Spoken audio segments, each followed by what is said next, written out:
Alright, first off, if you're the kind of person that doesn't appreciate the amateur nature of YouTube and a guy that's not bought and paid for, I'm not worried about biting the hand that feeds me or anything. No one's sending me anything. And I've owned many guns. I picked up this P365. I've never had such a gun that was so had so much controversy, that so many people loved it and so many people are like, it's gonna blow up in your hand. And so briefly, I'm just going to address that one more time.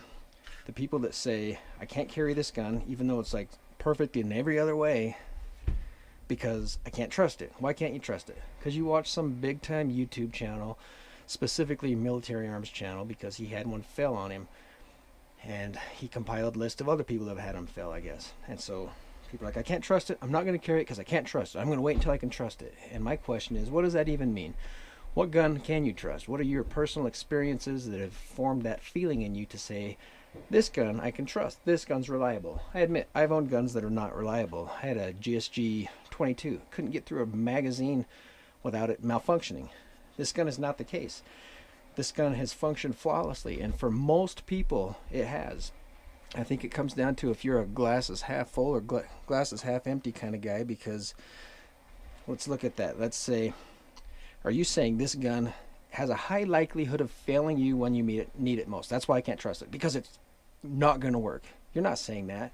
You're probably saying more along the lines of, there's a slim chance when I need this gun that it's going to fail me. Okay, a slim chance. I think you could say that for anything, but let's say there's a chance. That's the same as saying, on the glass is half full side, there's a high likelihood it's going to do what it needs to do. A very high likelihood and a slim chance. You know, slim chance of failing, high likelihood of working. It's saying the same thing. This gun has got a very high likelihood of doing what it needs to do when you need it to do it. I look at people that buy lottery tickets, and very slim chance you're going to win the lottery. It's astronomically low. Yet people go out and spend their money on it. Why? Because they have seen on TV or heard about in the newspaper somebody that won it. Hey, someone won it, and now it's going to be me. That's the glass is full. The glass is empty. Same type of people would say, hey, I saw on YouTube somewhere this guy, he bought one of these and like the striker broke, so I don't trust it. Or I heard someone say that someone said that these are not reliable. And so you've heard somewhere, and so you're going to base your opinion of this gun based on something out there. In that case, you can't trust anything, because there's always going to be someone saying something negative about anything. When it comes down to it, a firearm is a very simple device. It's not a car when you're talking about reliability. It does one thing. It strikes and discharges a bullet out of it. That's what it does. And this gun does it beautifully. If you maintain it, you inspect it, you clean it, just like any gun, it's going to do what it's supposed to do.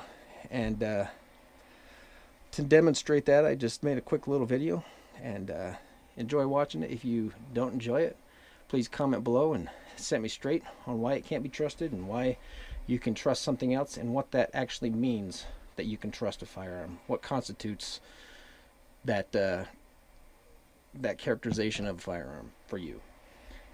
And also, YouTube is free. Make your own videos, post them up there. It's the beauty of it. It's YouTube. It's not professional advertising, sponsored, mailing you stuff. It's more people need to get on there that don't care. I'm not personally attached to any of this stuff. I'll get what works for me and film it. Flood YouTube with gun content. That's what makes it beautiful, I think. So, thanks for watching. Demonstration. Everyone that says they can't trust or can trust their firearm, it's a feeling. And a bad guy's not going to schedule an appointment, tell you he's coming, ask if you're ready. Your gun's not going to tell you, hey, I'm good to go, or hey, I'm going to fail you. It's literally just as much of a likelihood of this gun failing right now as it is at any other time. So this is that moment. This is the moment where I'm confronted with a bad guy. He's over there. That's my bad guy. I'm going to fire this gun at the bad guy. If it fails, all you people that say you can't trust it are right. If it doesn't fail, then I can trust it. So basically pretend we're in Vegas. Place your bets. What do you think the people in Vegas are going to say? Is this gun going to fire, or is it not going to fire? Moment of truth. Bet your life on it.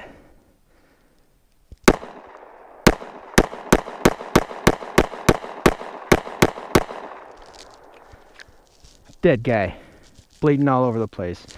Saved my life. Okay, how honest are you? Place some more bets. Over there. That's you. You're holding this gun to your head. You think it's not reliable. Well, then it won't matter if we pull the trigger on it, right? Because it's not going to work.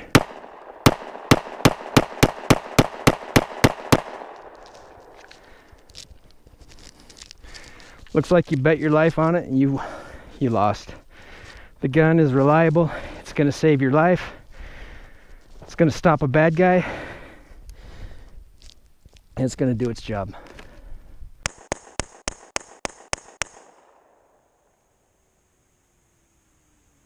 Looks like you bet your life on it and you lost. The gun is reliable. It's going to save your life. It's going to stop a bad guy. And it's going to do its job.